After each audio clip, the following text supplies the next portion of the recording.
In this video, I'm going to talk about why you should not avoid the appearance of evil. What's up, everyone? Welcome to my channel. I'm Ryan Becker, and I discuss absurd issues in religion, culture, and society, and try to find ways to navigate them. I hope to encourage people and create content that allows us to grow together into the people that we aim to be and the future that we want to create. So if that resonates with you and you want to join me on that journey, then make sure to subscribe to my channel and like this video. Here's my question of the day. What Bible passage or story changed everything for you when you finally understood it correctly? I would love to hear your stories and experiences, so leave a comment down below. I know that YouTube as a whole is for people to get on a soapbox, but this video is where I will really get on my soapbox. And I honestly can't believe I've waited so long to actually talk about this, but better late than never. In my opinion, one of the verses in the Bible that has been used to cause the most damage and problems is 1 Thessalonians 5:22. Abstain from all appearance of evil. But my problem isn't actually the verse itself, just one specific version of it.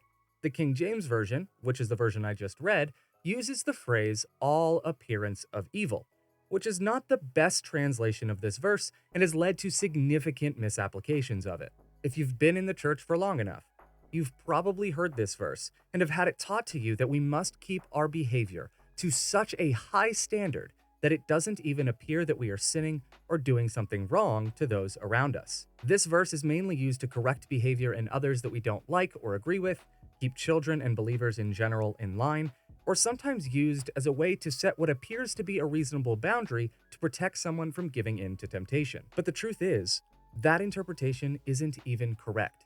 Not only is it not correct, but to use it the way we do accidentally attempts to invalidate the entire gospel in the process.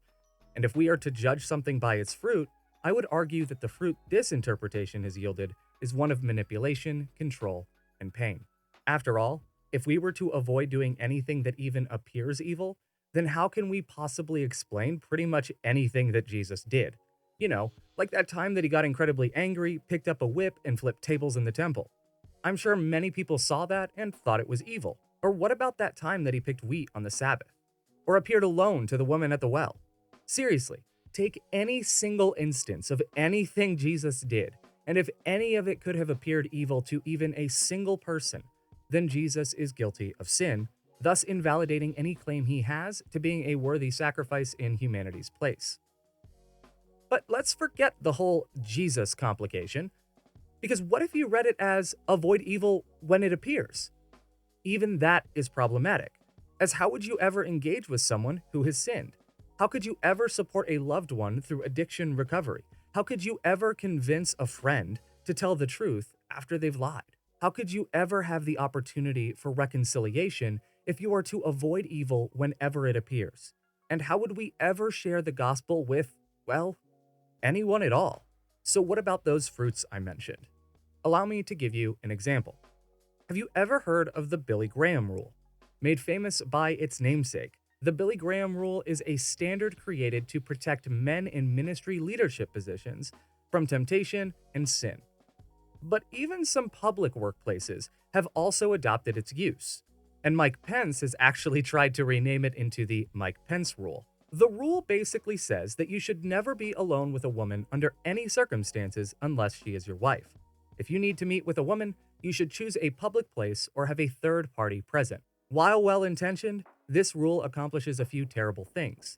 It paints women as temptresses who are responsible for the purity of men, and it reduces men to nothing but sex-crazed beings who will act on any sexual impulse or desire when given the opportunity. It's also mainly used by men, resulting in women being denied equal opportunity in their church, workplace, or even some of their friend groups.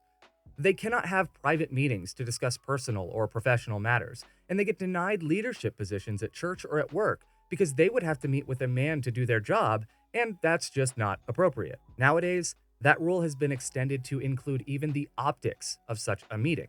It's not just the temptation you must avoid, now you are also responsible for making sure it doesn't even look bad. Because if it looks bad, then it is bad. The Billy Graham rule was created to mainly protect men, and in doing so has served to further subjugate and control women, keeping them from leadership opportunities and even just basic opportunities.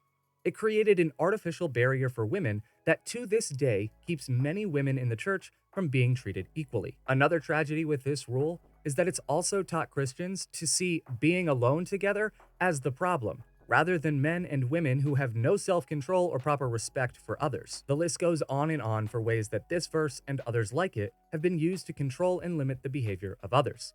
And it's not just behavioral control that the use of this verse has resulted in, because it's also created artificial limitations and unequal and unfair environments that in many cases end up becoming actively hostile ones. The misapplication of 1 Thessalonians 5:22 has created this pharisaical obsession with how we look to others.